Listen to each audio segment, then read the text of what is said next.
আসসালামু আলাইকুম। এখন শুনবেন সংবাদ শিরোনাম। জাতীয় স্মৃতিসৌধে প্রধানমন্ত্রী ও মন্ত্রিসভার সদস্যদের শ্রদ্ধা, জিয়াউর রহমান ও খালেদা জিয়ার সমাধিসৌধে দোয়া মোনাজাত। সচিবালয়ে নতুন মন্ত্রিসভার প্রথম বৈঠক, শিগগির স্থানীয় সরকার নির্বাচনের কথা জানালেন এলজিআরডি মন্ত্রী।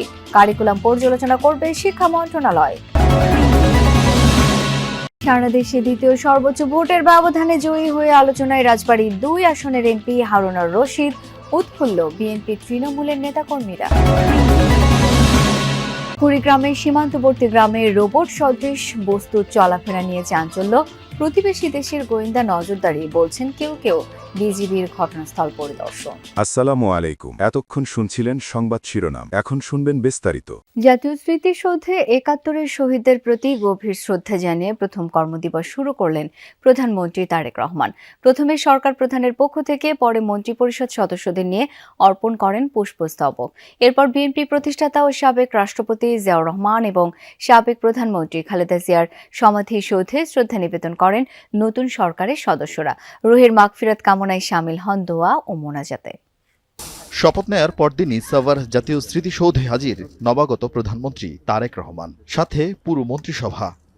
৭১-এর শহীদদের প্রতি শ্রদ্ধা জানান তিনি। কিছুক্ষণ নীরবে দাঁড়িয়ে স্মরণ করেন বীর শহীদদের। পরে মন্ত্রিসভার সদস্যদের নিয়ে আরেক দফা স্মৃতির মিনারে পুষ্পস্তবক অর্পণ করেন সরকার প্রধান। ফেরার পথে ৩ বাহিনীর সদস্যদের সালাম দেন প্রধানমন্ত্রী তারেক রহমান, যা বাংলাদেশে রীতিমতো বিরল দৃশ্য। রীতি মোতাবেক রোপণ করেন একটি পারিজাত গাছের চারা।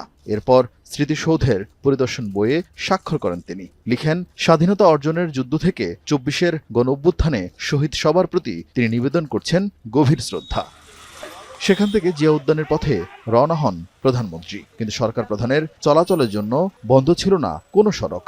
যানজট এড়িয়ে জিয়া উদ্যানে পৌঁছান নতুন সরকার প্রধান ও মন্ত্রিসভার সদস্যরা।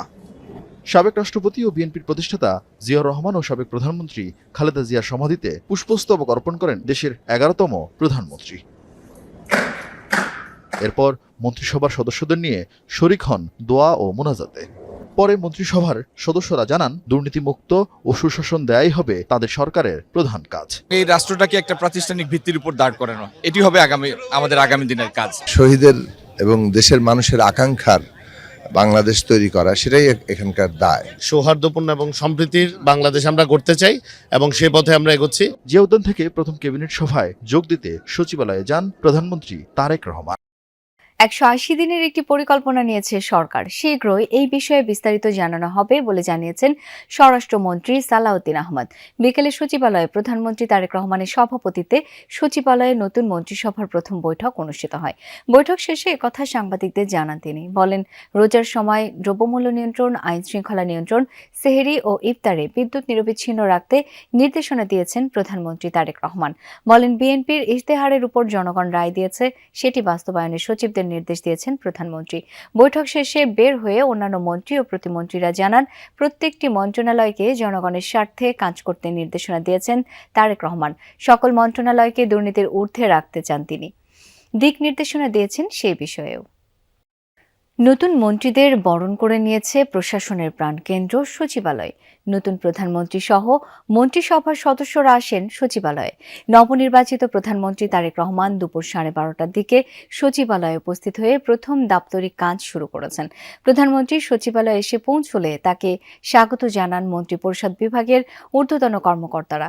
নতুন ১ নম্বর ভবনের ৩ তলায় প্রধানমন্ত্রীর জন্য নির্ধারিত কার্যালয়ে তিনি প্রথম দিনের মতো অফিস করেন।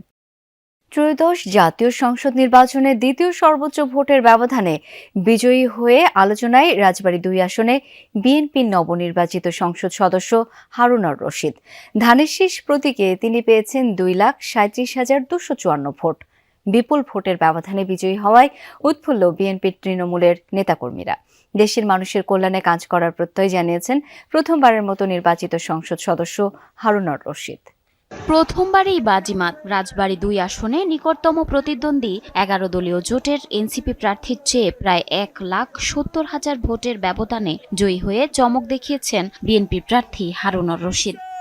হারুনুর রশিদের রাজনীতির হাতেখড়ি ছাত্র জীবন থেকেই। ছাত্রদলের সাবেক এই নেতা 2 মেয়াদে জেলা বিএনপির সাধারণ সম্পাদক হিসেবে দায়িত্ব পালন করেছেন। বর্তমানে আহ্বায়ক কমিটির সদস্য তিনি। আন্দোলন সংগ্রামে ছিলেন সম্মুখ সারিতে। 1/11 পরবর্তী সময় থেকে সেন্ট্রাল ঘোষিত বিএনপির যে কয়টা কর্মসূচি এসেছে প্রত্যেকটা কর্মসূচি তারেক রহমানের নির্দেশনায় হারুনুর রশিদ মাঝে থেকেছে।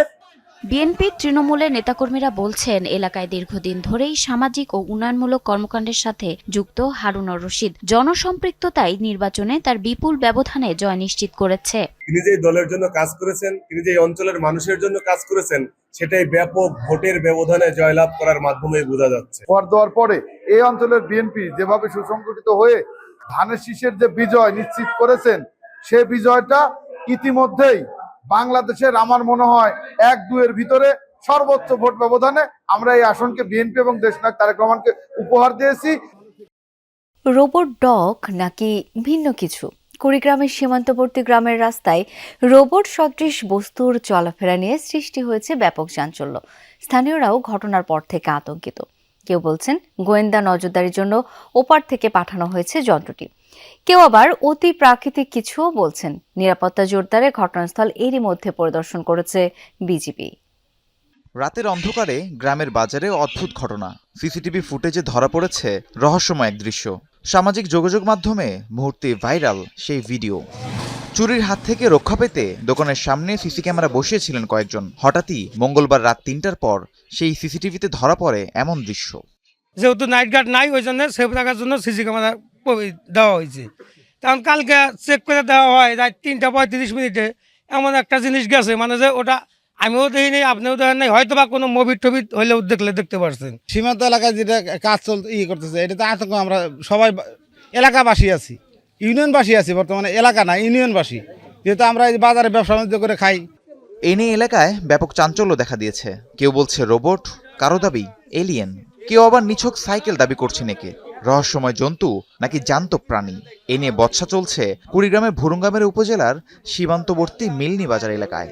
ভারতীয় সীমান্তের কাছাকাছি হওয়ায় গোয়েন্দা তথ্য সংগ্রহে নতুন কোনো যন্ত্র ব্যবহার হচ্ছে কিনা সেই শঙ্কাও প্রকাশ করেন স্থানীয়রা। রোবটের মতো আর কি লাফায় লাফায় যায় আর কি। আসলে যে ওটা কি, আমরা তো ওটা মানে ক্লিয়ার না জিনিসটা যে আসলে ওটা কি। তার ওই 10-15 মিনিট পরে আর একটা মোটরসাইকেল গেছিল। এই জিনিসটা তো আমরা কোনোদিন দেখি নাই। এই জিনিসটা কোথায় থেকে আসলো, কিন্তু এলাকাবাসীর অধিকাংশ লোক চিন্তা চেতনা করতেছে যে হয়তো বা এটা ভারত থেকে পাঠাইছে, যে বাংলাদেশের কিছু খোঁজ খবর নেওয়ার জন্য। একটা রোবটের মতো আকার দেখা গেল রাত 3:35। এরই মধ্যে এলাকা পরিদর্শন করেছেন বিজিবি সদস্যরা, যদিও এখনই কোনো মন্তব্য করতে রাজি না তারা। এদিকে সাবেক এই সেনা কর্মকর্তার মতে এতে উদ্বেগের কিছু নেই। রোবট